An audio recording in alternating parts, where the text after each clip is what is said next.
Hi all. This is a quick video about diagnosing and solving issues with Hisense televisions. I specifically have a 50R6, but these parts and these techniques will apply to most of the Hisense televisions around that point in time. So my TV at home has no power and no standby light. Now the first thing I think about when I hear those two problems is the power supply, and that's what I've got here on the bench. So this one here, part number on the paper there, that's common to many different Hisense televisions. Now, the first thing I thought when I put a multimeter to this is it isn't putting out the power that I would expect it to. So if I'm already hooked up here, if I have a look at the 12 volt rail, I'm getting 9 volts. It's also very unstable.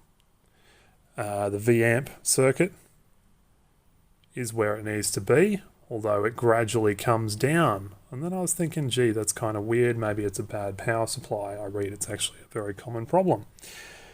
That isn't the full story. Don't ask me how long it took to work it out. Hisense are absolutely no help here, but it also requires a 3 to 5 volt input on the standby circuit. So the STB circuit on the board, it is labelled on the other side, but this is all mirrored, so this all matches what we've got here.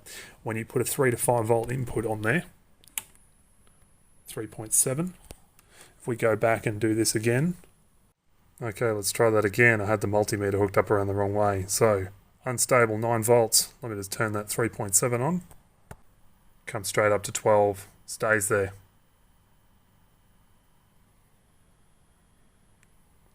So from that, we can say that the issue is probably not with the power supply, and it's probably with the main board.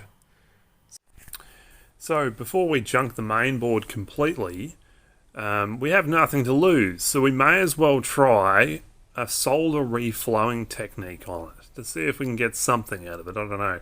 Has it ever worked for me in the past? No. But you never know. You never know. This is something that a lot of computer guys will recognize. What we're going to do is we're going to apply a lot of heat, 220 degrees, to the processor on the main board. I mean, we didn't even know that's particularly where the problem is, but we've got nothing to lose, so let's try it. It's dead anyway. We're going to apply 220 degrees to this. We're going to heat the solder up to the point where it starts to reflow, and all the surface mount components around it are going to reflow. Then we're going to cool it down and try and plug it in and see what happens. So let's have a look at that now.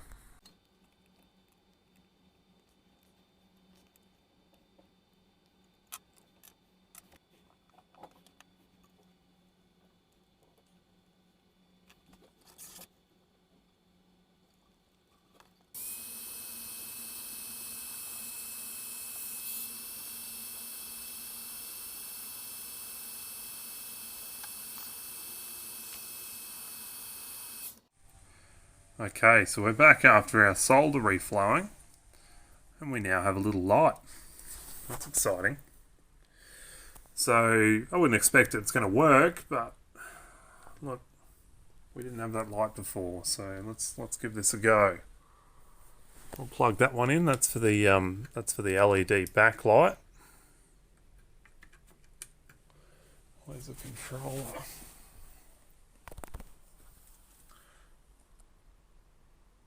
Oh, hey, it's got light under there.